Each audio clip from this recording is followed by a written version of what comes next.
Well, thank you very much. Welcome South Africa. Good morning. We're coming to you live from Sandton Convention Center here in Johannesburg.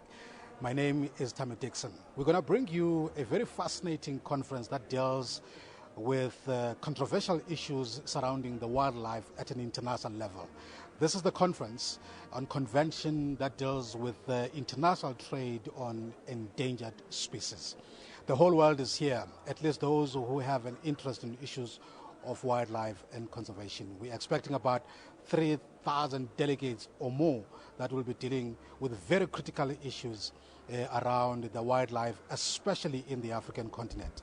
One of those big issues is really the illegal trade that has risen up, the growing illegal trade on African elephants, as well as the rhinos that are being poached and killed in the process. And all of those in the name of illegal trade that is happening at the international market. This conference will seek to ensure that the instruments that this convention, this treaty called CITES, actually have to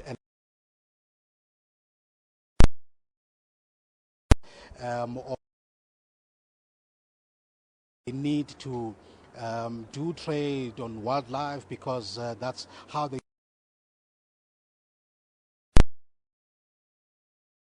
issues this conference will be dealing with. And also, as they come, as you can see, the delegates will be soon coming into the auditorium. Some of them are arriving already and, coming from different countries. We do expect the President of our Republic, Mr. Jacob Zuma, to actually address these delegates here to open this convention and also really to set the tone in terms of the critical issues and very important issues that they have to deal with. We understand that there are about 500 proposals that are on the table that these delegates will have to deal with to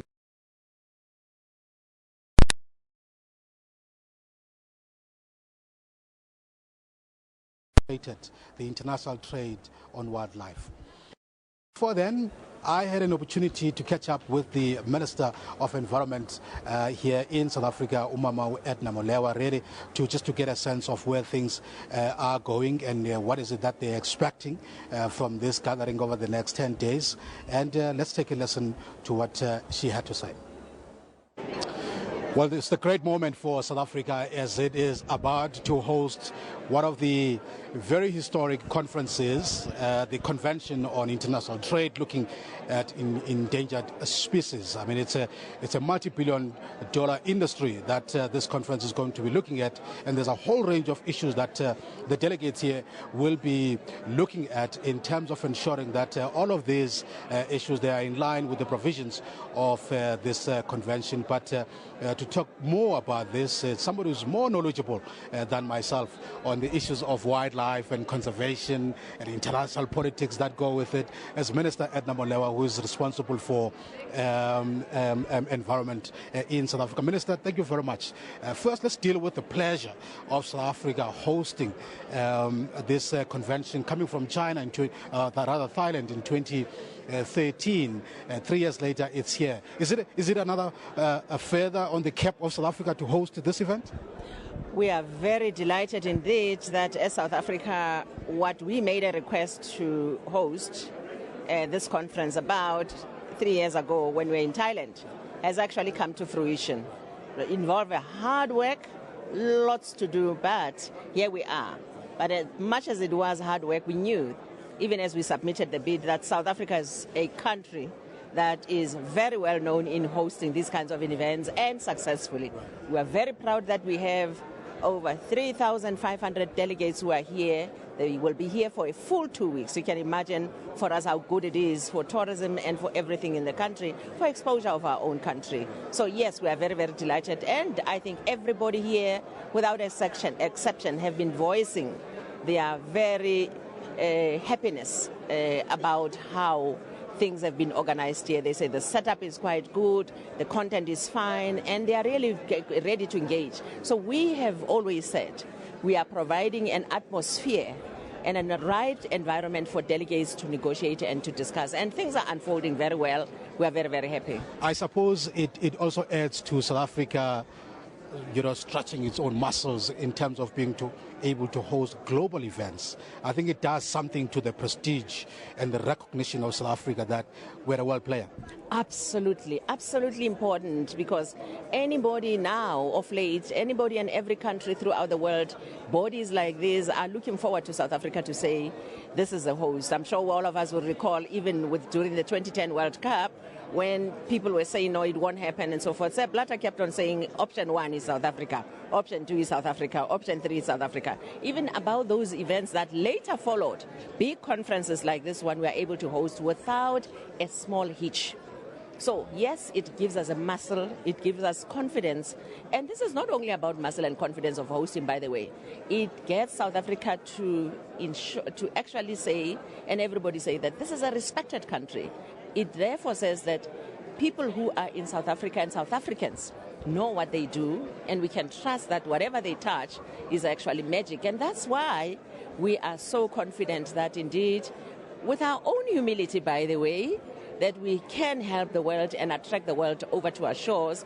It's a way also of getting investments happening, because those who are here go back home to talk about these activities. I mean, someone was saying to me, this whole area here, you can see that there's a lot of investment that's happening. So even the current epoch, where people are saying inside South Africa we have difficulties, other people external are seeing something different. They're saying we can see this with our own eyes. Developments are happening. Johannesburg and Pretoria, it's all skyscrapers here, it's all cranes and all those things that they see here. So we are really very happy that, and this comes as an exposure to a country on matters like this, hosting these kinds of conferences. Let's get to the business of the day. 3 years ago, this convention was in Thailand.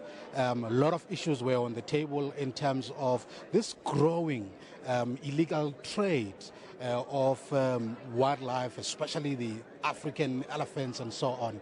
What has moved, what has shifted, Minister, from 2013 to 2016 in South Africa?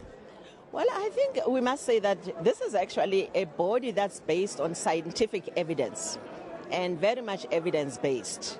So from the time when we were in Thailand, after discussions were taken, resolutions were made, let me just pick on one issue about the elephants issue.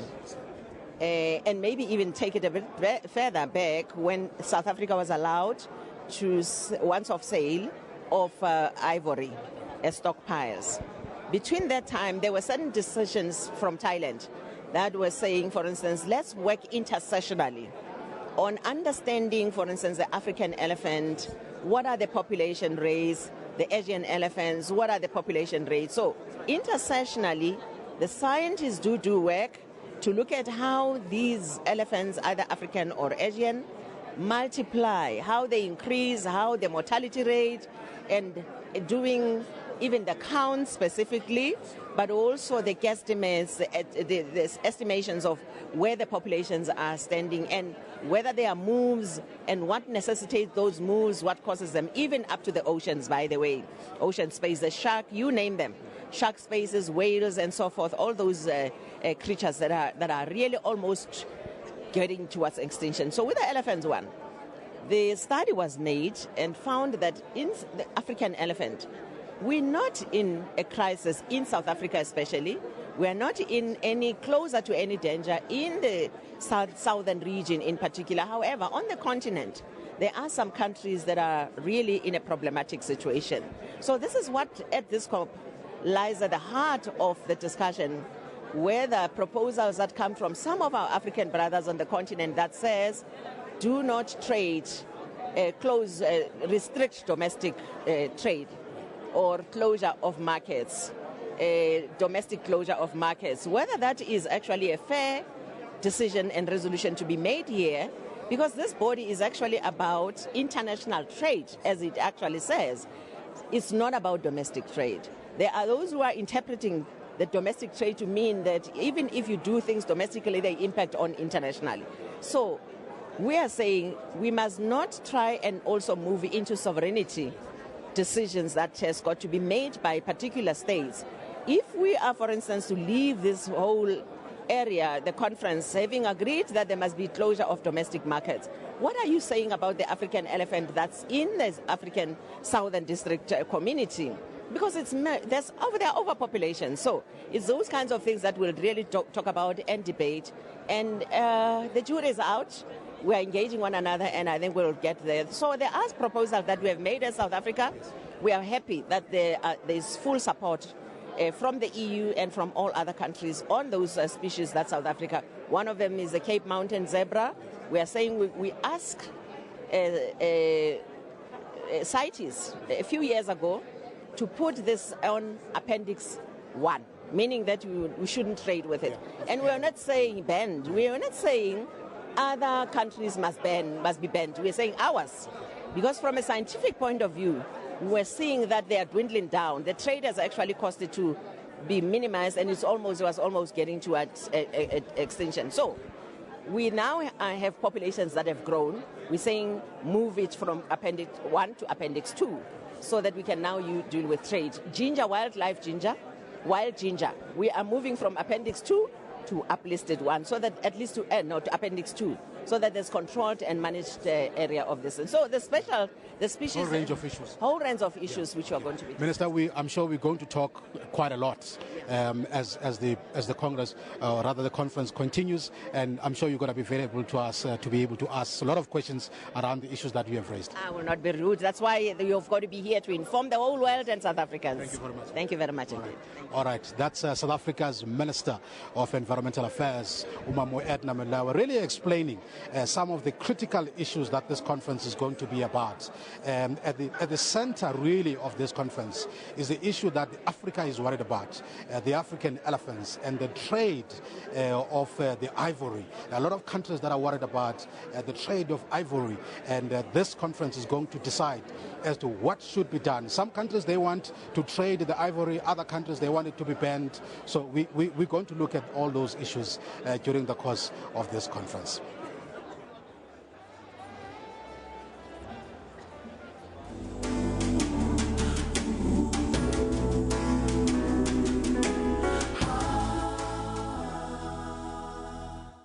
Well, it looks very busy there at the Sandton Convention Centre. Of course, it's a very important conference that is taking place, opening today, and President Jacob Zuma is expected to address the crowds shortly. Now, remaining with the National Heritage Day.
Ladies and gentlemen, please give a big round of applause for our African drummers.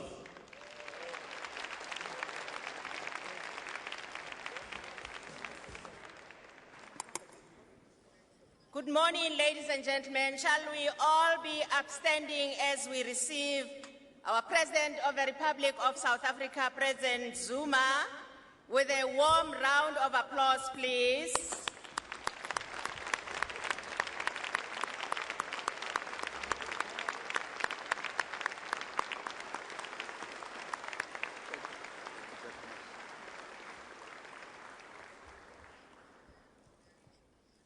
Thank you very much. You may take your seats.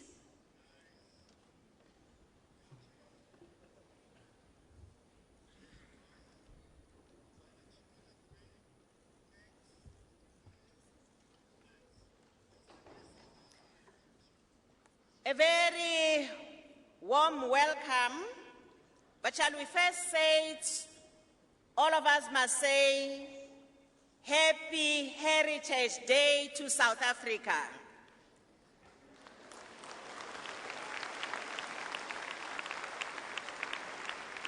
I didn't hear that though, but I suppose it's good enough.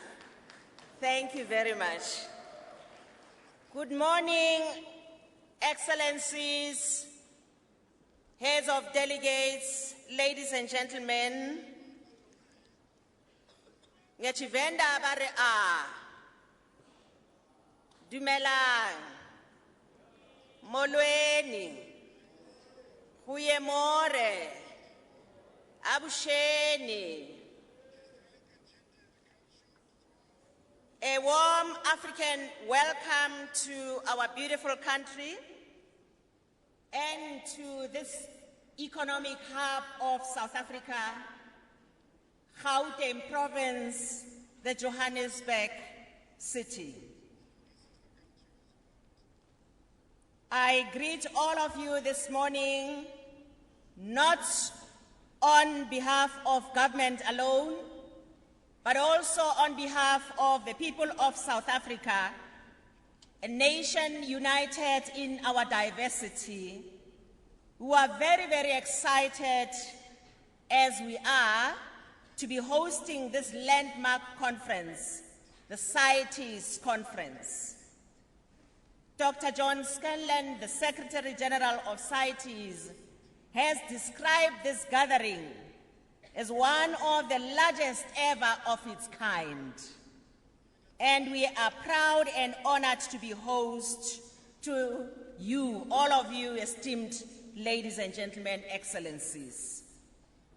We have gathered here in acknowledgement of the need to implement and strengthen policies to protect species and ecosystems supported by CITES. South Africa is also delighted to use this opportunity, very much so, we think, rightfully so, to market our country known as Mzansi, South Africa. If you visit the South African Tourism's website, which I'm sure all of you know by now, you'll be able to find, you will find the top 10 reasons to visit South Africa, the third most mega diverse country of the world. I can advise of 100 more reasons why each and every one of you, esteemed ladies and gentlemen, should find time to explore South Africa before and after the conference. We hope that everyone attending this conference of parties will experience our combination of nature, wildlife, culture, adventure, heritage, and indeed the vibe. I'm told some of our excellencies have been even up to Soweto at Vilakazi Street. While you are here, ladies and gentlemen, let's explore. You could also use this opportunity to visit other parts of South Africa, as this coming weekend would be an open weekend for us to do so. Having said so, I now wish to introduce His Excellency, the President of the Republic of South Africa, President Jacob Zuma. But before I do so, I would like to say to His Excellency, President, that this meeting is indeed very delighted to have you addressing us. Dr. John Scanlon was telling me that actually, if it's not the first, it's one of the few that was addressed and opened by President. So we are very happy and thank you very much for being here. President Jacob Zuma is an exemplary leader in the advancement of peace in Africa. I'm sure all of you can see around us that there's investments, there's development, you have eyes to see. He is behind all these events and the developments that are happening here in South Africa. He leads the country's strategy and effort in combating, in particular, one of the areas where we are challenged in is in rhino poaching. He leads from the bottom, from the very top, with this fight against rhino poaching. He's passionate about people's development whilst advancing conservation in South Africa's parks, national parks, and even those that are networks of the provinces. He is a very dedicated person and connected to communities, the very essence of people that we are here to talk about today, the communities that bear the brand of living with those animals out there. With the intention at heart is the President's willingness to ensure that the poverty, inequality, and underdevelopment is eradicated and people are uplifted. It is my honor, ladies and gentlemen, excellencies, to invite His Excellency, the President of the Republic of South Africa, to address us. But as I would be calling President to the stage, I need also to indicate that President has to unfortunately leave us immediately after addressing, because he has to be somewhere outside this province also performing the similar tasks of great importance to our nation. Without further ado, ladies and gentlemen, therefore, I would like to humbly ask our President to ascend the podium and address us. With a warm round of applause, ladies and gentlemen.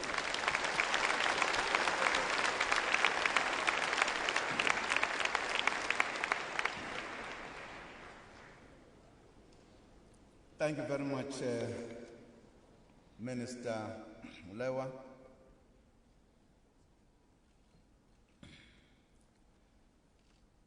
Firstly, let me apologize in advance because our languages are not the same. My name that was given to me by my father is Gedleihlekisa. My mother gave me the name Hlanganyelwa. Now, they're very complicated, they're Zulu names. I'm sure if I said, repeat it, it would be difficult. So if I don't pronounce your names correctly, just bear that in mind. Apologizing in advance.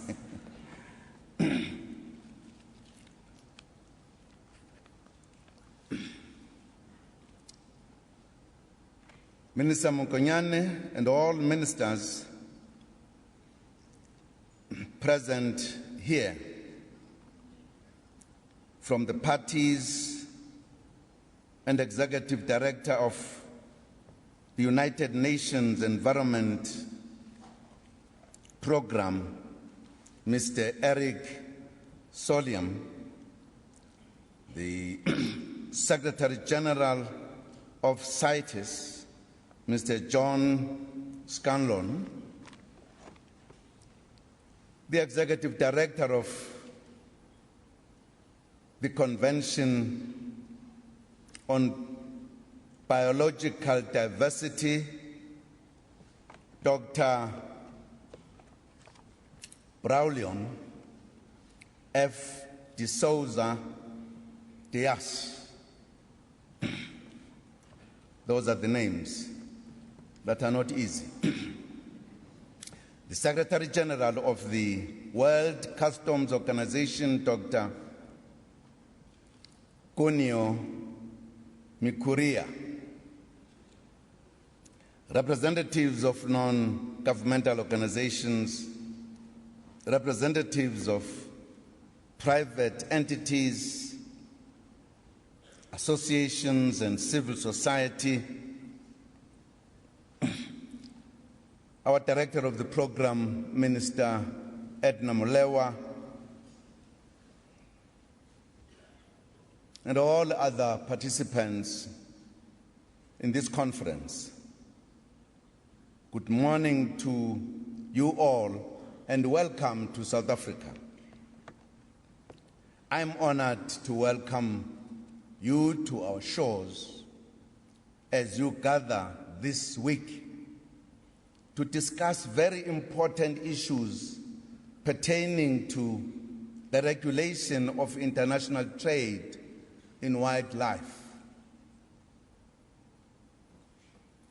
The CITES is an important agreement between governments as it regulates international trade in wild fauna and flora. It is critical for governments to ensure that international trade in specimens of wild animals and plants does not threaten their survival. Regulations must ensure that trade of rhinos, for an example, or wild ginger is in a way that ensures that future generations continue to benefit from them and that they do not become extinct. Levels of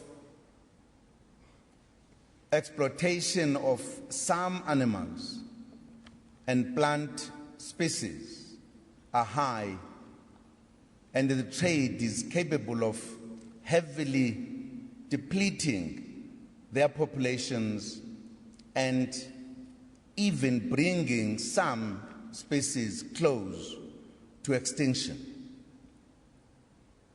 The existence of an agreement to ensure the sustainability of the trade is important in order to safeguard these resources for the future.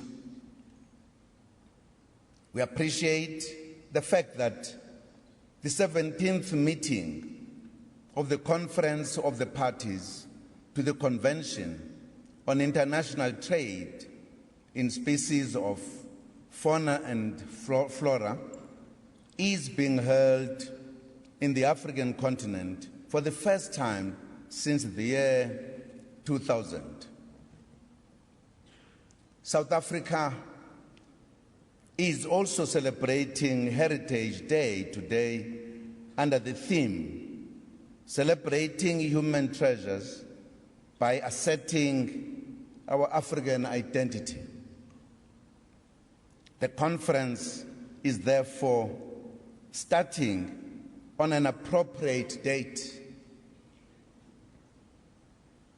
On Heritage Day, all South Africans celebrate their cultural heritage and embrace their diverse traditions and values that contribute to our cultural diverse nation. As we speak here, our Deputy President, Cyril Ramaphosa, is in one of our provinces, the Northern Cape, in the oldest cities, Kimberley, together with the Minister of Arts and Culture, where they are celebrating this day at a level of the national celebrations. Ladies and gentlemen, you have all gathered to celebrate and protect the heritage of We are respective countries with respect to the wildlife and plants. Let me therefore also wish everyone here every happy Heritage Day today.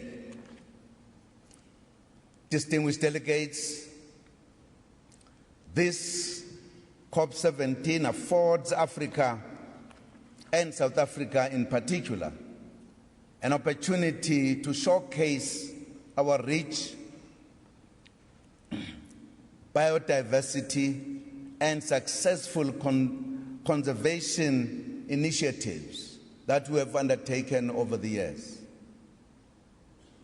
This includes our sustainable use management practices, which have resulted in South Africa being one of the leading conservation countries today. We are fully behind this conference as well because South Africa is committed to conservation because it contributes significantly to socio-economic development of poor and rural communities. The sustainable use of the country's indigenous biological resources is fundamental to the development of South Africa's economy and social transformation. In this regard, game farming, the hunting industry, ecotourism, and bioprospecting play a significant role. The management interventions that we apply are therefore aimed at enhancing the livelihoods of the communities to whom they are entrusted. Our country is already running a successful green and ocean economy programs, as well as a biodiversity economy linked directly to the bioprospecting and wildlife sectors. What we are doing is in line with the Continental Strategy Agenda 2063, which recognizes the important role that natural resources play in Africa's development and socio-economic transformation. In addition, the 2030 Agenda for Sustainable Development, adopted at the United Nations a year ago, also includes goals that promote the protection and sustainable utilization of natural resources. It is also important for all to remember that natural resources do not only sustain livelihoods of communities, they are also critical in promoting economic development. Examples of this include the lawful trade in wildlife, including the practice of hunting, which is criticized by many. The hunting sector in South Africa generates well over 1 billion rand a year. Our wildlife also contributes immensely to the GDP through the tourism sector, anchored in the main on nature-based tourism with the Big Five. This is a big job creator in our country. We preserve these animals because they are proud of our heritage and because they generate much needed revenue. South Africa's proud and successful conservation record has saved important species such as the black and white rhino, elephant, bontebok, and Cape Mountain zebra from near extinction in the past century. Despite increased pressure due to poaching, South Africa hosts 70% of the world's rhino population and 30% of South Africa's white rhino population is in private hands. South Africa also prides itself on its retention of its position as the last bastion of the rhino. It is commonly known and recognized that a significant proportion of populations in developing countries depend on biological resources for shelter, food, and health. The commercial role for the bioprospecting sector is evident in the biologically enriched cosmetics, personal hygiene products, oils, food flavorings, and complementary medicines. This includes popular products such as aloe ferox, which is found in South Africa. South Africa is one of the largest global exporters of these products and contributes to their global production.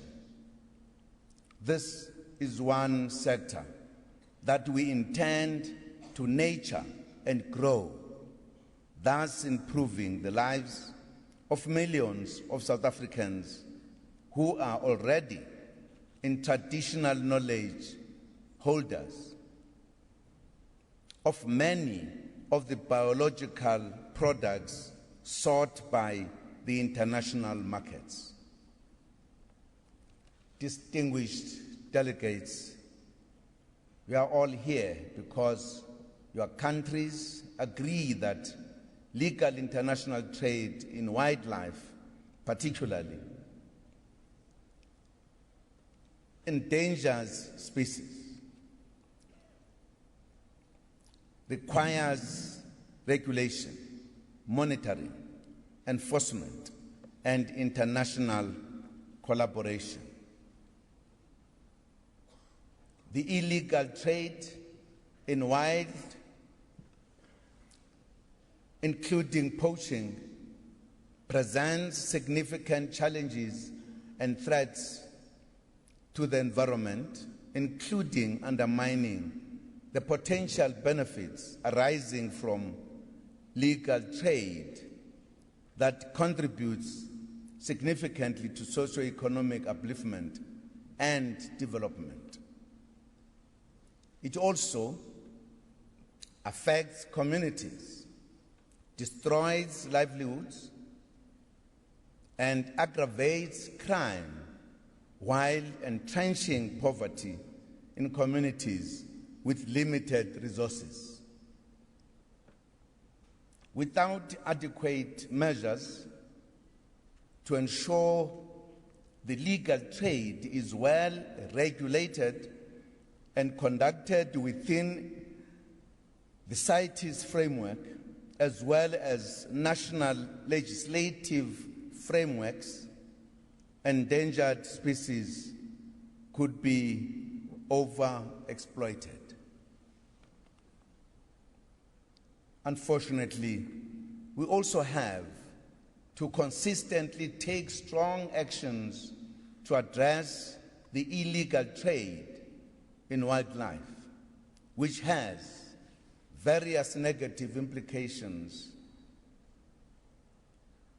as recognized in various resolutions adopted by the United Nations General Assembly and the United Nations Environment Assembly. South Africa has responded to these international calls for action and recognizes the significant threat of wildlife trafficking, not only to the conservation of our species, but also to this country's national security. We have worked hard, and our security strategy has resulted in a visible reduction in the number of rhinos poached in 2016. Our law enforcement agencies continue to work hard to break the illicit value chain of wildlife trafficking in South Africa and beyond. We will also increase our efforts to engage and build partnerships with communities and other stakeholders, both in South Africa and abroad, so that we can fight wildlife trafficking on a national and global stage.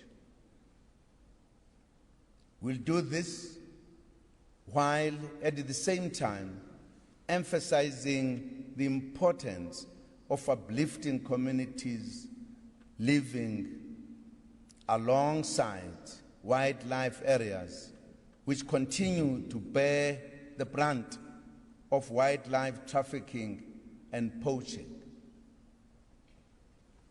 Distinguished delegates, the Conference of Parties provides an opportunity, an important opportunity, to discuss how parties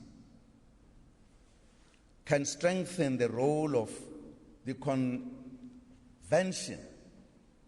in advancing the social development goals, the SDGs. This meeting is also tasked with ensuring that important decisions are taken on the rules of procedure for the COP, especially since this will be the first conference of parties where the European Union, as a regional economic integration organization, will be participating as a member of the convention. Global governance is critical for our common success. This can only happen if we have a transparent and fair system that allows governments to meet their development imperatives, which are intertwined with the sustainable use of species, which will be addressed in the coming days.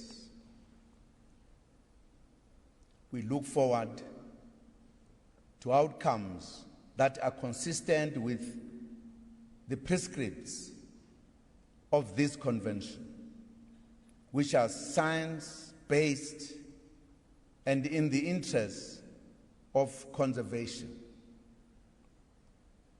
You carry the hopes, voices, and aspirations of ordinary men and women that are custodians and beneficiaries of these wild resources.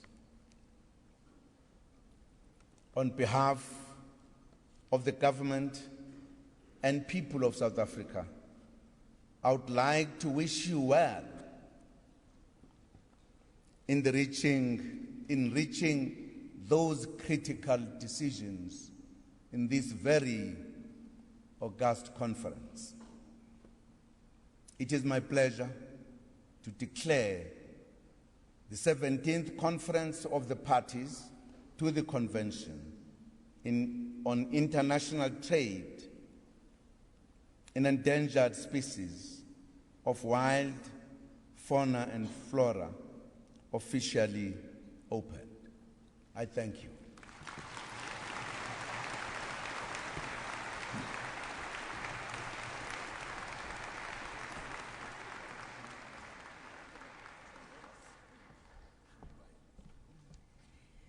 A very warm round of applause to our President. Thank you very much, Mr. President.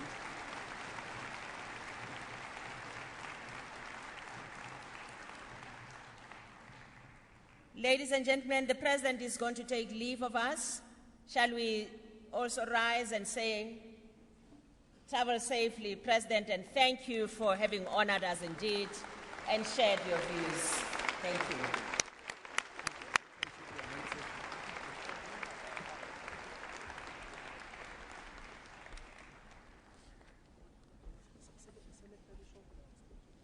Thank you very much, the Excellencies and delegates. We will now proceed with our program, please. You may take your seats. At this point in time, I will introduce the next speaker who will be taking us through and sharing thoughts with us. And the person I'm introducing is the chairperson of the Standing Committee, Mr. Ostein, who is well known to all of us, if not many of us.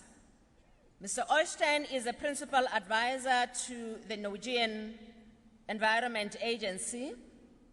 He has been a chairperson of the Standing Committee for the past 6 years and participated in a number of planned committees meetings since Norway took chairpersonship in 2010. I would like to invite to the podium Mr. Ostein, the chairperson of the Standing Committee, to deliver his remarks. Thank you.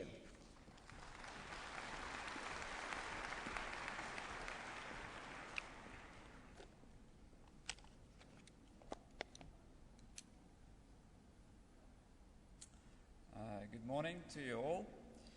Let me first start off by thanking the South African government for hosting this 17th Conference of the Parties. It's very much appreciated. Thank you very much indeed. Dear President, dear ministers, dignitaries, ladies and gentlemen, friends of CITES. CITES celebrated its 40th anniversary at its last COP in Bangkok in 2013. 40 years is not long when viewed from a biologist's perspective, but I dare say that it is when seen from the perspective of one person's lifetime. The world has witnessed dramatic changes on multiple fronts since the early 70s, while the text of the Convention of 1973 is basically the same, with the exception of the Gaborone Amendment concerning membership of RIOs. Resolutions, decisions, changes to the species on the appendages and making of annotations has been the approach taken by CITES to addressing new challenges. In fact, this is how we have kept the Convention alive and relevant over the last 43 years. And this ongoing evolution will no doubt continue. One of the main challenges, in my view, as I have mentioned many times before at the Standing Committee, is to focus on compliance and the implementation of the Convention and its resolutions at the national level. By way of example, we still have about 50% of the parties with legislation that does not yet fully meet CITES requirements. Yet domestic legislation is an issue we should be able to resolve with increased political will, backed by sound technical support. The technical support is there, but needs further resourcing. It seems it is the necessary political support that is lacking. Although, fortunately, this now seems to be changing. Over the last 2 trienniums, we have seen many great innovations that have significantly pushed the CITES agenda forward. It is fair to say that today most people engaged with biodiversity conventions realize that we need to collaborate amongst conventions and with other relevant entities. Maybe this was not the case only 10 to 15 years ago, but certainly is now. There are today various ongoing processes and initiatives that are enabling pragmatic collaboration, and from my vantage point, I feel CITES has led the way here. I am particularly pleased with the progress made with the GEF and how the Biodiversity Liaison Group has worked together so well. However, maybe the most important activity over the last 6 years has been CITES' focus on collaboration with important entities falling outside of the conservation community, like FAO, ITTO, the World Bank, Interpol, UNODC, the World Customs Organization, UNDP, and many others. As an example, the International Consortium of Combating Wildlife Crime, or ICWIC, has been very beneficial for CITES parties. I need to pay credit to our Secretary General for the vision he has showed and his relentless pursuit of this bold initiative, as well as through his and the Secretariat's deep engagement with many other organizations. ICWIC is a great success, but it is by far not the only one. One other example I feel very proud of is the National Ivory Action Plans, or NIAPs. These NIAPs have been well received and have led to real and effective measurable actions being taken at the national level. A lot has been achieved in a very short space of time, and the parties concerned are to be commended for what they have done. Well, there you can see we are live at the CITES convention. But now, let's see if we can go to the live event of Heritage Day. Of course, there's many celebrations taking place across the country. Let's see if we can go live to the Galeshewe Stadium in the Northern Cape, where the Deputy President, Cyril Ramaphosa, is addressing the main Heritage Day event there. Acting DG of Arts and Culture. We also have religious leaders who just led us on this very important item of religion, leaders of the entities of arts and culture. We have the social cohesion advocates with us. We have the veterans of the struggle. We have distinguished leaders from different organizations. We see the Mandela Foundation here with us, the CEO and others.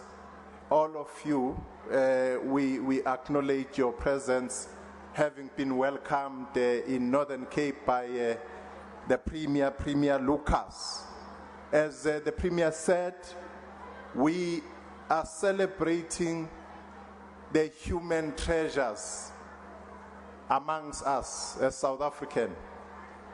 And to assert our African identity. The theme which runs through is unity of our people. That history took place, there's nothing much you can do and change with history.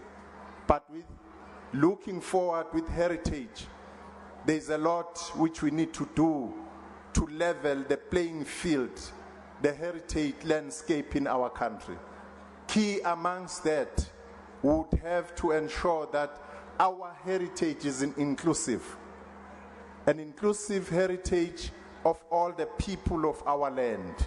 It is important that as we right the wrongs of the past, we don't repeat those wrongs, because ours is to ensure that we live by the values which are the values of our democracy enshrined in the constitutions, values of non-racialism, values of non-sexism in our country, and ensure that we assert the important value of Ubuntu amongst our people.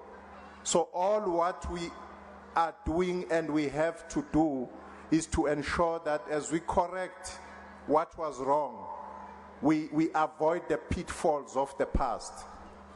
Our living treasures with us, both young and old, are the ones who should assist as the compass of a society, a new democracy trying to find its direction, a direction of building a new nation, a direction of ensuring that South Africa is a socially cohering nation. And that is our obligation. All the challenges we have in our society today, be they the need to build a strong RDP of the soul, or the need to forge this unity amongst all of our people. That is why we are calling on all South Africans to share with us their ideas of how should we together ensure that we come together in harmony across racial divide, across religious divide, cultural divide, and be true to the constitution of our country, which enjoins all of us to fight for the unity in diversity. And that unity in diversity should be seen through our national days like the Heritage Day. We need to work together to ensure that we unite our people. As we redo the public spaces, we should ensure that we are not doing that which was done to us. We are leading in a true fashion of unity of our people. That's the main gist of today.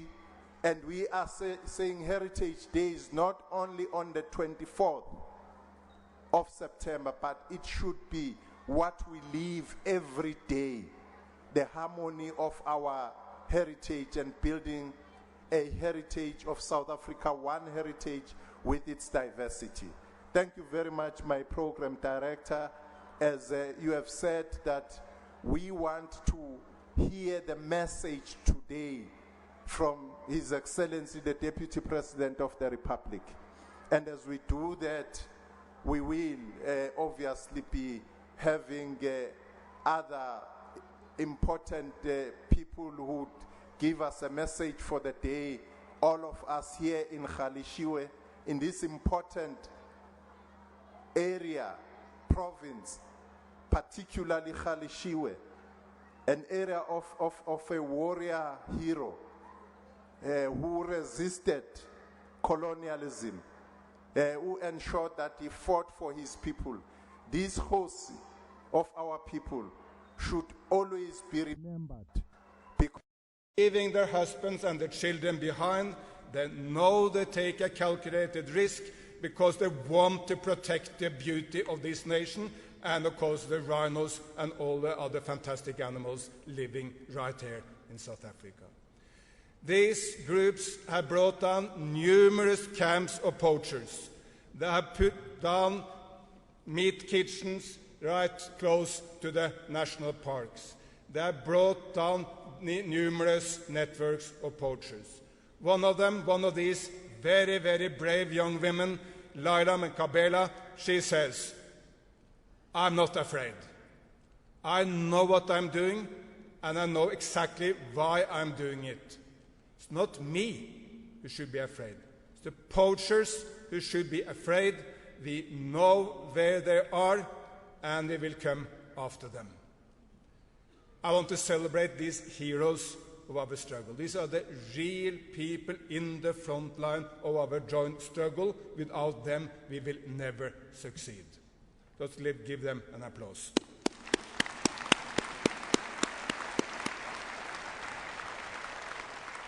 But by extension, I want to celebrate you. You are not, most of you, heroes of the same order too. But you're also all heroes.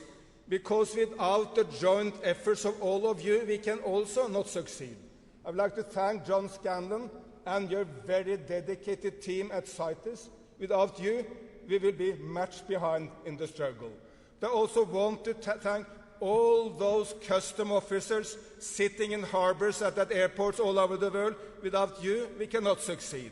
I want to thank all the police officers, all the rangers, all the civil society activists, and indeed all the ministers and officials in ministries. It's the combined struggle of all of us which may and should succeed. Sometimes people ask me the question, can I change the world? I always tell them, who else? Who else will change the world?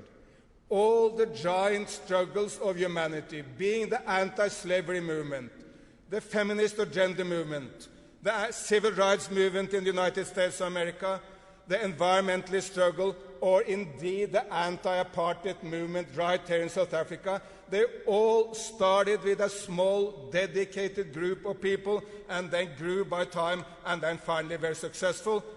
Very few people, frankly, thought that Nelson Mandela, Oliver Tambo, Govan Mbeki, and all the fathers of the anti-apartheid struggle, very few people in the 1960s when they were imprisoned thought that ultimately they would succeed.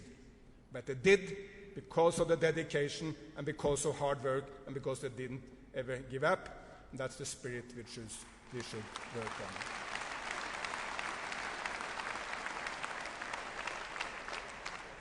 And I wish you all well in the CITES conference, but I want also to make the point that CITES cannot succeed in isolation. Only if we step up we can succeed. What does that mean?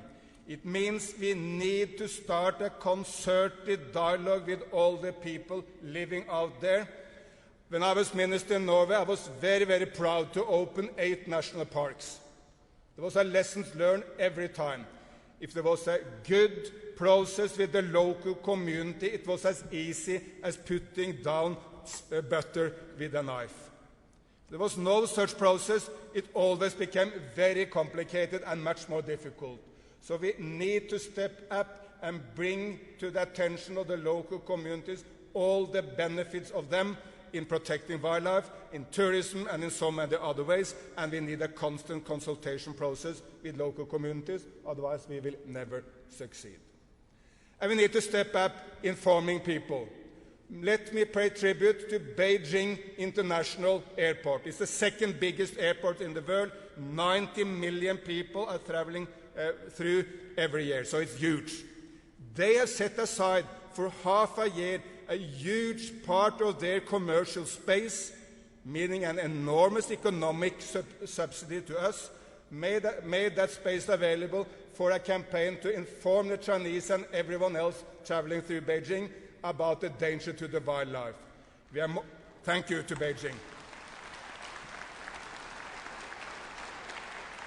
And we have mobilized, as many of you know, a huge number of Chinese celebrities, but indeed also globally well-known people, like maybe, in my view, most well-known, the Brazilian soccer star Neymar. But if you're not so interested in soccer, he may not be your greatest stars, but there's any number of well-known stars from the Chinese Hollywood and from the American Hollywood and from everywhere who put their face up to save the rhinos, the elephants, the orangutans, the tigers, the rosewood. So these are part of the struggle, and we need to make that education effort going on. We need also to clamp down on the poachers and those who do the trade in illegal species. And the Chinese, again, here has stepped up, now putting very, very severe sentences by Chinese courts to people who have traded in illegal ivory. But we also need to step up in other ways. We need to make the link to energy. We cannot protect the habitats unless people get renewable energy and electricity. Who can blame the poor woman who chopped down trees to fuel her food or to make some comfortable living if there is no alternative in solar, wind, hydro, or all the other? We need to make that link. We need also to make the link to productive agriculture. Unless the smallholder farmer can feed his or her family, here in Africa it's very often a woman, unless you can feed your family from your farm, it's also very difficult to keep you out of the protected areas. So we need to step up, make agriculture more productive. And of course we need to step up to protect the habitats. The orangutan is living in just 2 islands of the world, in Borneo and Sumatra. It cannot survive outside the rainforest, and it's threatened, yes, by poaching, but it's mainly threatened by the limited living space, and we need to step up and protect that habitat to protect the orangutan. And finally, we need to make the constant link to the economy. There is hardly any more unprofitable business on the planet than poaching. Yes, indeed, a few individuals may gain some revenue, but yes, indeed, it's an enormous loss to society and to the next generation and to the taxpayers of that nation. And when the vast majority, nearly everyone, lose, and a small, tiny group of people win, it's an enormous economic loss to society. And tourism, ladies and gentlemen, is the most fastly moving business on the planet.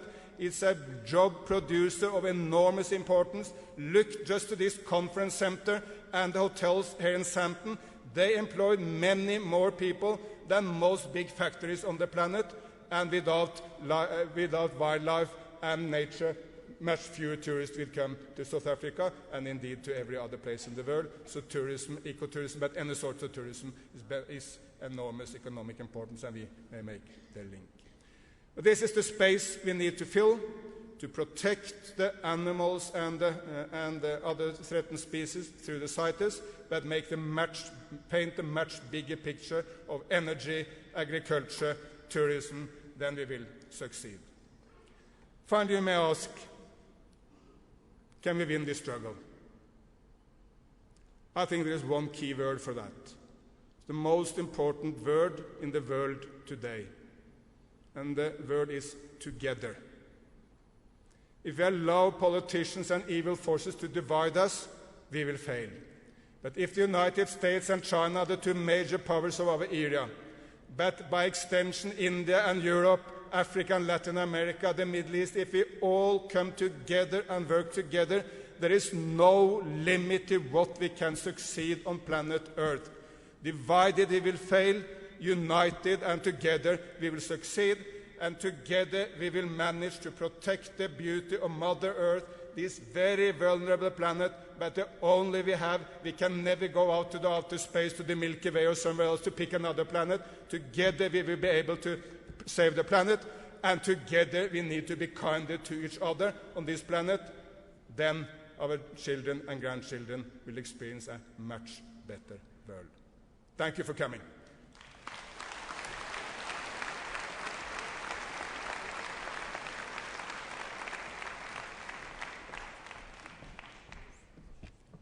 Thank you very much, Mr. Solheim, and thank you. You'll agree with me if I say that he's really shared with us very important views. Can I ask that we give him another round of applause, please, before I call the next speaker? Thank you very much, Excellencies, delegates. I now call upon stage the last speaker before the one who's going to do vote of thanks, and that is the person who has brought us together here, and that is the Secretary General to the Convention on International Trade in Endangered Species of Wild Fauna and Flora, Dr. John Scanlon. Dr. John Scanlon, ladies and gentlemen, joined the CITES as a Secretary General in May 2010. He has a unique range of experience in environment and sustainable development policy, and well-respected scholar in the field of environmental law. Back from his country, he also served as a minister of the Environment Department.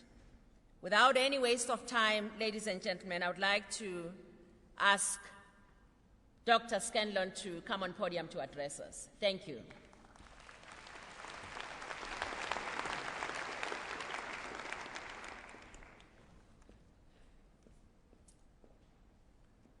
Honourable Ministers, distinguished guests, friends and colleagues, it is a great pleasure to be here in the city of Johannesburg, the vibrant heart of South Africa, and on such a special day, and we wish you all a very happy Heritage Day.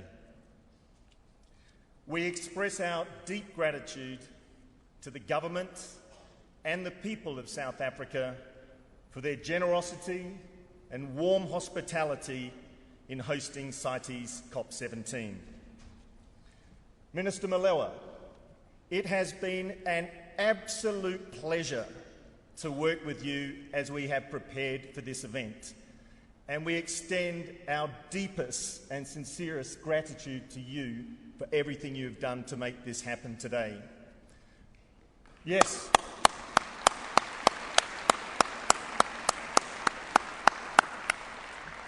And we also thank all of the many people who have been involved. It has been a real team effort to pull this together.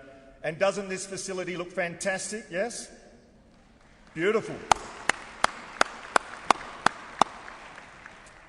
Eric Solheim, let me join our Standing Committee Chair, Øystein Sturkeson, in giving you a very warm welcome as the new Executive Director of UNEP, or Head of UN Environment, and I know you prefer that title. And Eric, you are known for your very straight-talking, action-oriented approach, and I think you can see that's very well received with the CITES audience, and thanks for that inspired presentation you just gave us. And Øystein, I think I speak for everybody here in expressing our deep gratitude to you for what you've done as Chair of the Standing Committee over the last 6 years. Not only have you chaired the Standing Committee, but you've provided extraordinary support to the scientific committees and to the Secretariat. And you were very generous in your comments about the Secretariat. We are a small and committed team, and we appreciate your recognition of our work, and very importantly, your call for us to get more resources. I think Øystein deserves a big round of applause for what he's done the last 6 years.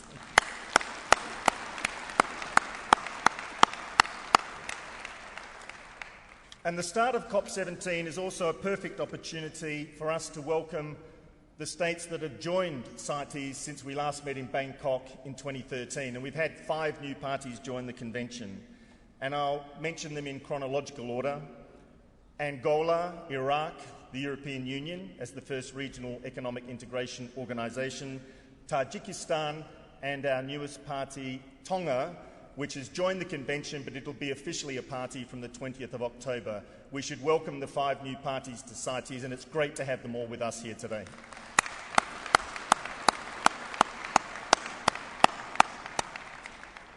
CITES now has 183 parties, and as you know, it's critical that we ensure that there's equitable participation in our COPs.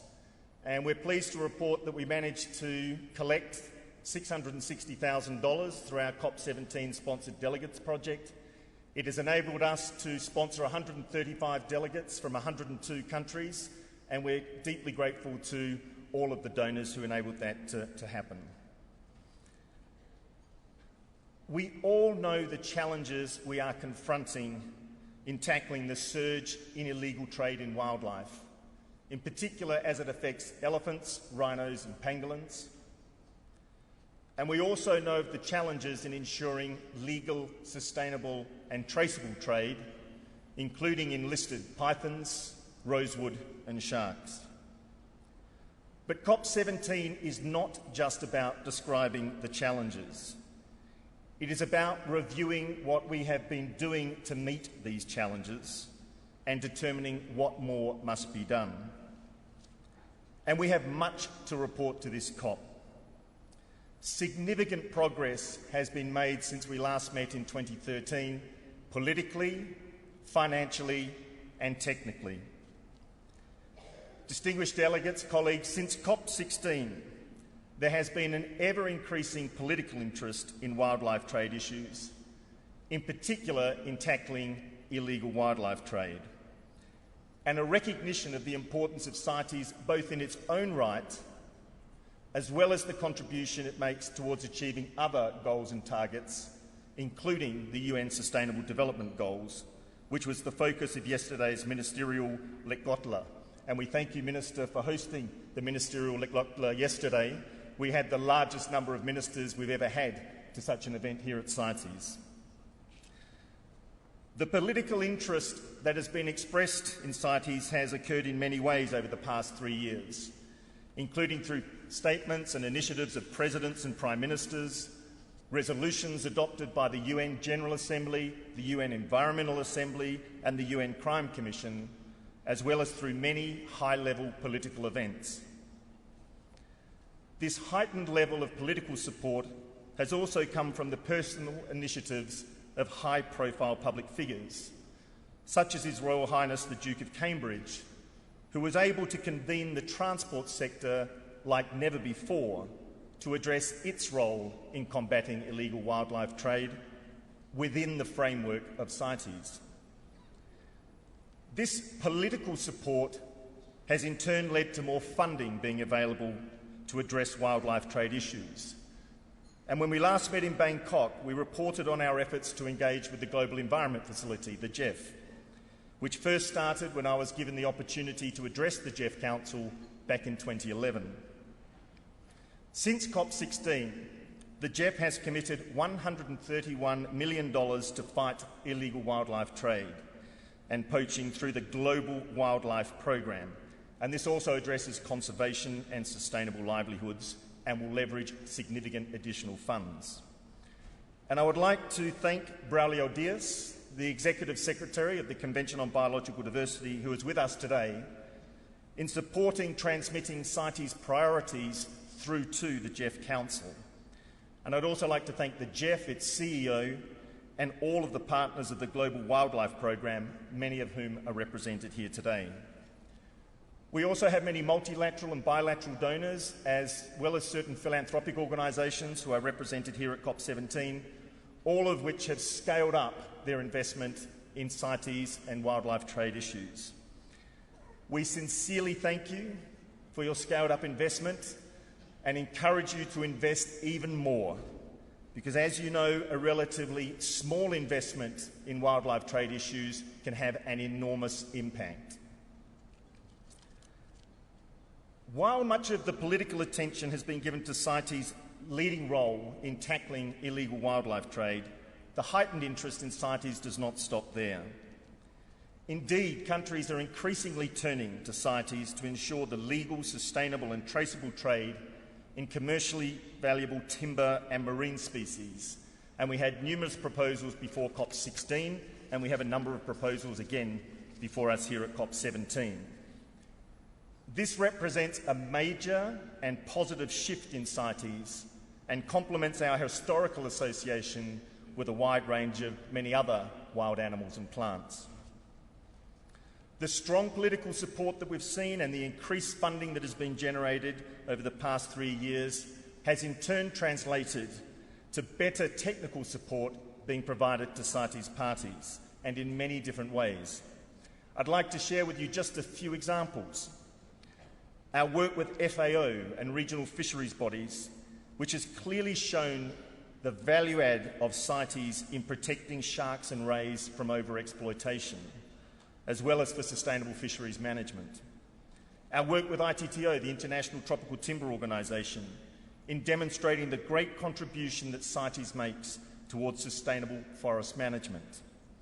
Our work with ITC, the International Trade Centre, in showing the benefits of python skin trade to rural communities, and engaging with the private sector to get the global value chain on a better legal and sustainable footing. Our work on CITES MIC in evolving from monitoring to minimising the illegal killing of elephants, and to expand the program to cover other endangered species such as marine turtles, and supporting field-based enforcement operations in 8 countries.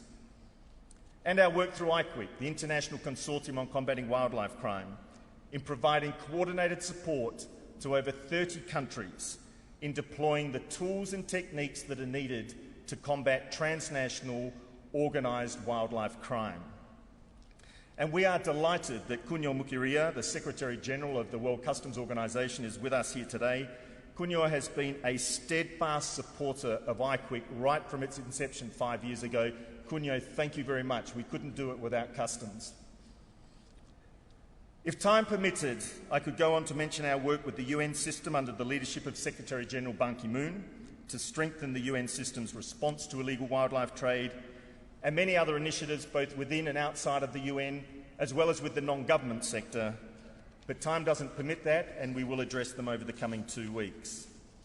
Now, the reason I'm sharing these few examples with you is to clearly show that at COP17 we are not just talking about the challenges and what we need to do.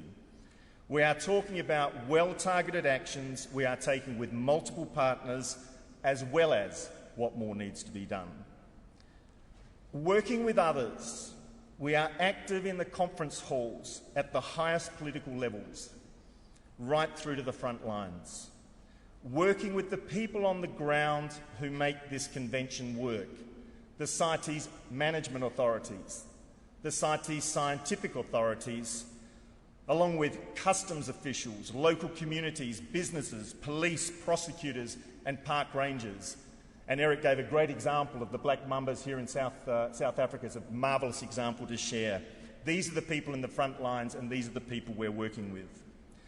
Now, that's not to say that we're there yet, but our collective efforts are clearly having a positive impact, and that will be highlighted here at COP17. And while more needs to be done, we are clearly on the right track. If we persist, we will succeed in bringing to an end this surge in illegal wildlife trade and in preventing unsustainable levels of trade. Now, as I'm sure you've gathered by now, COP17 is by any measure the largest in the 43-year history of CITES, and this is a good barometer of the level of interest in the convention. I'll not repeat all of the statistics for you, but the agenda is the largest agenda we've ever had in the history of the convention. We have well over 2,500 people registered to participate in this COP, and that doesn't include the media or a number of locals who are also participating. We'll have well over 3,000 people here. Now, it's going to take a Herculean effort to get through this agenda by the 5th of October, but I'm sure that we are all up to the task. And as your Secretariat, we have done our best to present you with the best science and the best information to help inform you and assist your deliberations. The Conference of the Parties is sovereign. You will now take your own decisions in the best interest of the species concerned. Distinguished guests, colleagues, the stakes under CITES are high, and we can expect intense and robust debates. There's absolutely nothing wrong with that. After all, the decisions you take here in Johannesburg will have real and immediate on-the-ground impact. They will find their way into legislation, regulation, operating practices across the globe, and will directly affect when, where and how you can trade in wildlife and wildlife products. Decisions taken here at COP17 will affect wildlife and ecosystems, people and economies. Now, on some issues, there are clearly legitimately held differences of opinion over the best way to ensure the survival of wildlife. But the particular point of view someone has does not make them any more or less committed to wildlife conservation. Rather, it's a reflection of different perspectives on how to achieve agreed objectives. Now, I was born and grew up in Australia. You probably picked that from the accent. We're here in South Africa, and these are two countries that have a great love of sport. And I'm sure all of you will agree that memorable moment when President Nelson Mandela handed the Rugby World Cup to South Africa right here in Johannesburg in 1995. Yeah? Now, rugby is a full-body contact sport. People play hard and they play to win. Sounds a bit like CITES sometimes, yeah? Sometimes, not always. But if you've ever taken the time to watch a rugby match, you'll see a great sense of sportsmanship. Players display a great respect for each other, both on and off the field, as well as for the referee. Now, we can at times play it hard at this COP, yet respect each other's differing views. We can work towards agreed positions whenever that is possible, while also recognising that this COP has never shied away from taking a vote where it's necessary.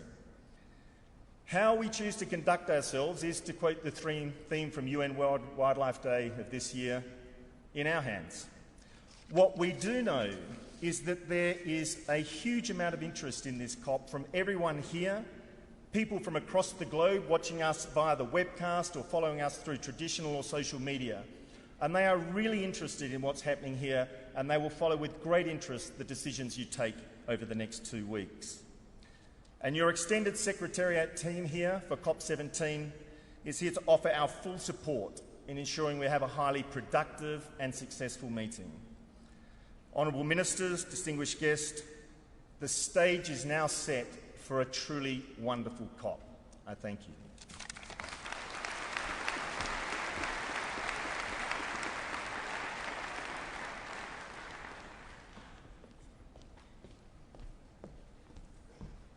I didn't hear that round of applause, ladies and gentlemen.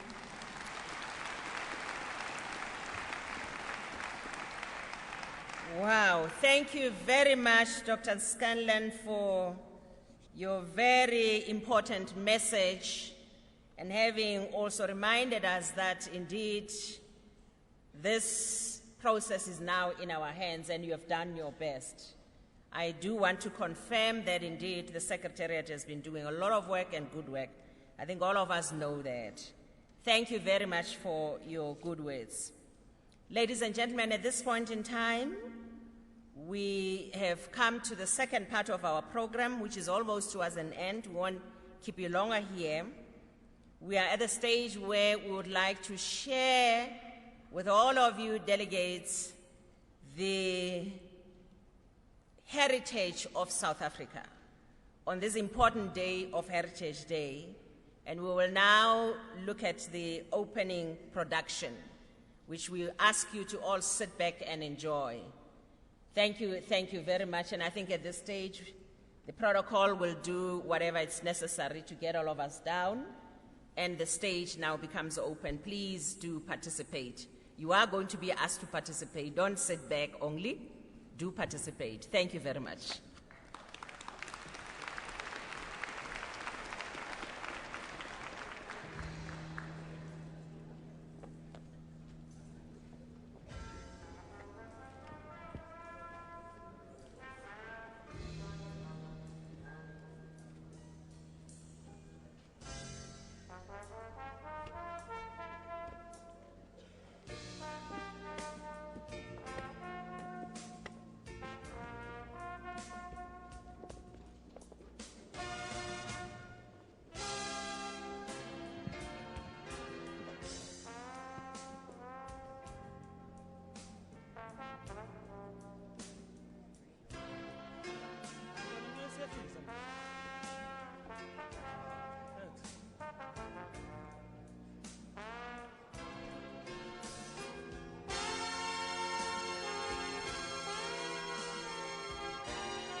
I have a dream in my heart, the new Africa filled with love and celebrations.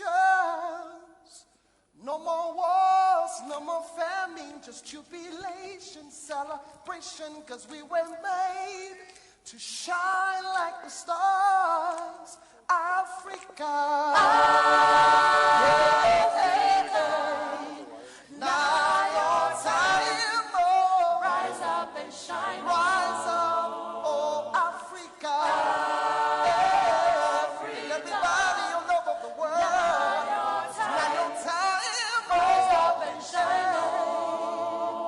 I have a dream in my heart, the new Africa filled with love and celebrations. No more wars and no more famine, just jubilation, celebration, because we were made to shine like the stars. Africa.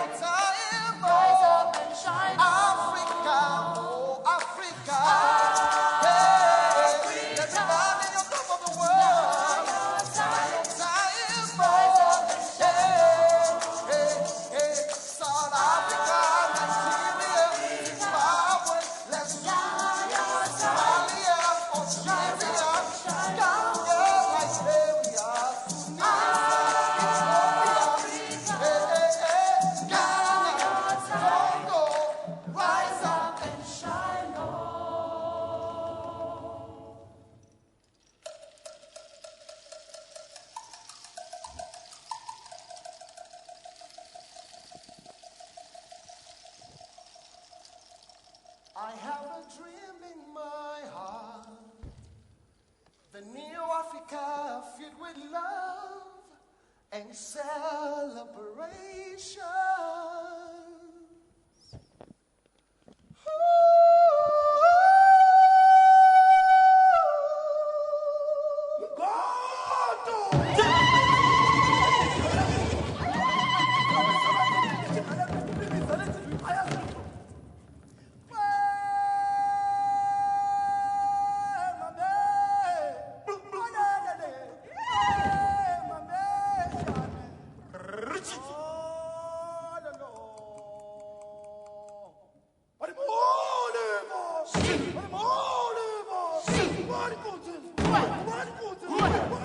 What?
underneath your table. So if you check under the table, let's check under the table. There's a drum.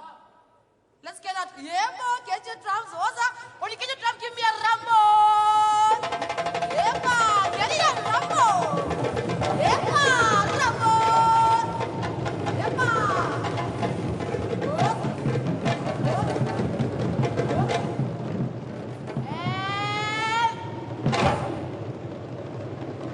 Okay. All right. I'm going to teach you guys how to play the drum, so watch me all the time, okay? Are you ready? Okay, when I say, are you ready? You say, yebo. All right? Okay, let's hear it. Are you ready? It is alive. Now you can do better. All right, one more time. Are you ready? Yebo! Yebo! Rambo!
Now 5 beats. Are you ready? Hands. 1, 2, 3, 4.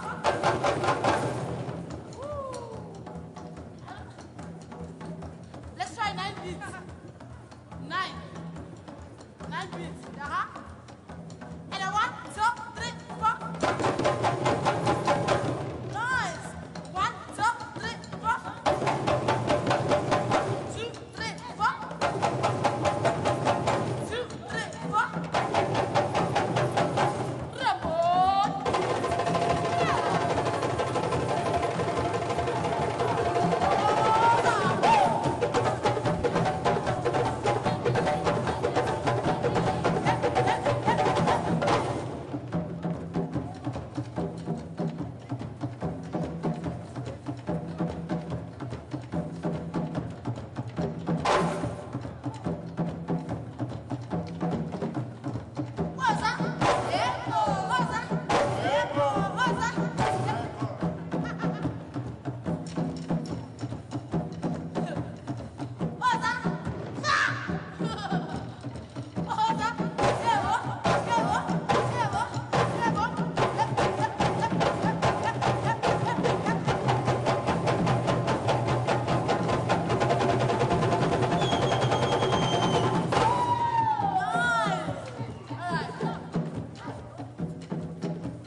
beautiful song called Mamalie Sibonga Wena.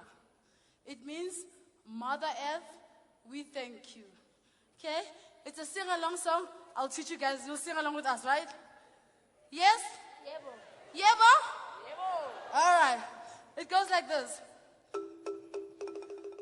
Mamalie, Mamalie, Mamalie, Mamalie. Nice. Mamalie, Mamalie, Mamalie, Mamalie.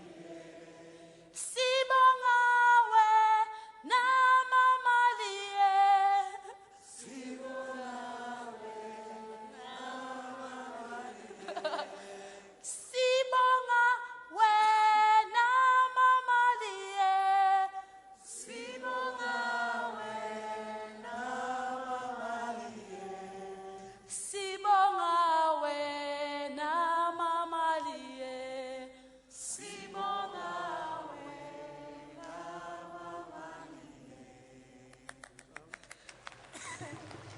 That's the whole song. Now we're ready to sing the song together. Are you ready? Yeah, Are you ready? Yeah, boy. Yeah, boy. All right. In 1, 2, 3. Mama liye, mama liye, mama liye, mama liye. Sibonga wena, mama liye, sibonga wena, mama liye. Ha, mama liye, mama liye, mama liye, mama liye. Sibonga wena, mama liye, sibonga wena, mama liye. Mama liye, mama liye, mama liye, my friend, mama liye. Sibonga wena, mama liye, sibonga wena, mama liye. Mama liye, mama liye, mama liye, mama liye. Sibonga wena, mama liye, sibonga wena, mama liye. Mama liye, mama liye, mama liye, mama liye.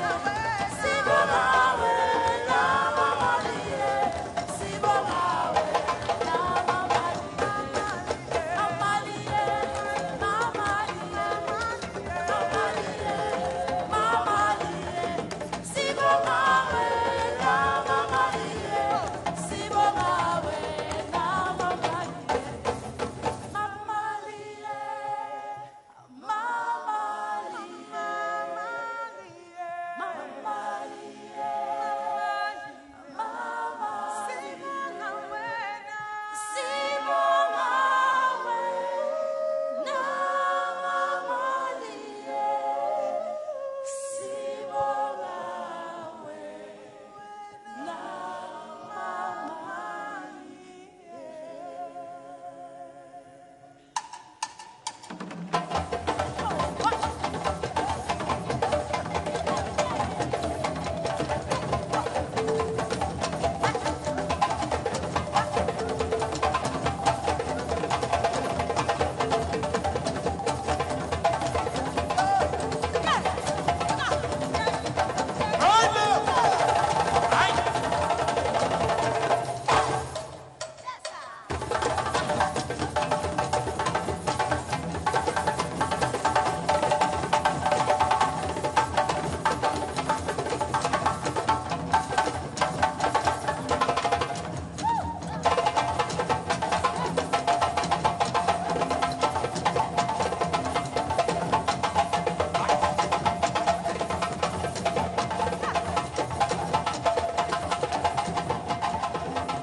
Thank you very much. Another round of applause.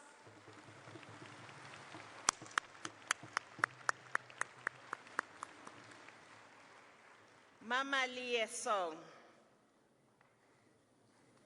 Thank you very much, Excellencies, delegates. We are coming to the end of our program. And at this stage, I would like to invite on podium our Deputy Minister Barbara Thompson to deliver our vote of thanks. Over to you, Deputy Minister. Is she here already? Thank you. Let's give her a round of applause, ladies and gentlemen.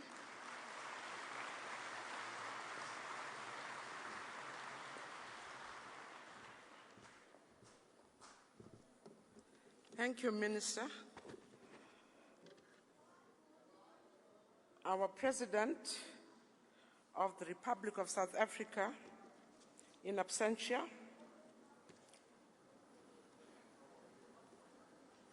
Minister Molewa, Minister Nkwana Mashabane, who's here with us, Chairperson of the Standing Committee, Mr. Stockerson, Executive Director of UNEP, Mr. Solheim, Secretary General of CITES, Dr. J. Scanlon, delegates to the conference, a very good morning to you all. What we have just seen was South Africa. I think it was good. It is a privilege for me to thank you for your cooperation, for your contribution to this wonderful opening ceremony, to the 17th Conference of Parties, to CITES here in Sandton this morning. On behalf of the government, the organizers of this auspicious gathering of government representatives, intergovernmental and non-governmental organizations, observers and delegates, I would like to wish you every success in the coming days as you deliberate on important issues such as illegal trade or trafficking in wildlife, securing the livelihoods of those communities whose livelihoods are dependent on wildlife and plant products. I would like to extend a special appreciation to the CITES Secretariat and members of the Diplomatic Corps who are here on behalf of our various friends across the world. A warm South African thank you to the Executive Director of UNEP, Mr. Solheim, the Secretary General of CITES, Mr. Scanlon, the Chairperson of the Standing Committee, Mr. Stockerson, our own Minister, Minister Molewa, International Relations and Cooperation Minister, Minister Nkwana Mashabane in South Africa. I believe that your messages will encourage delegates to adopt proposals and reach decisions on the international trade in species to benefit communities from our respective countries. Thank you also to the local organizing committee for tirelessly working to ensure that this conference will be a success. Last but not least, thank you to the performers that have just left the stage for the wonderful performance this morning. I would also once again extend a warm welcome to you all in our beautiful country and wish you well during the conference. What we are saying today, let's talk less and do more for CITES. Thank you very much.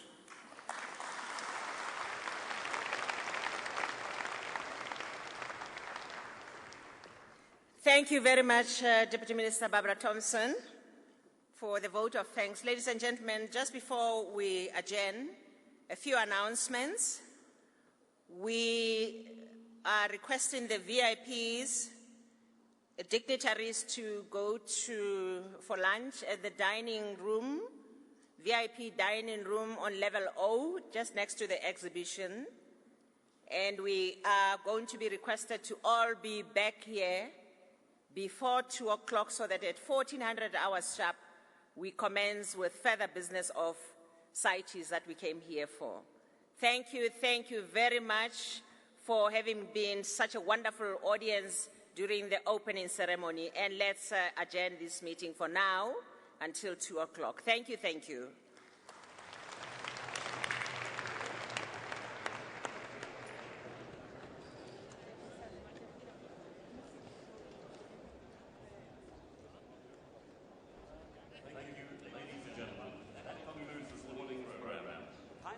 Drums on the chairs or on the tables, and do not remove them from this hall. Thank you, and good afternoon.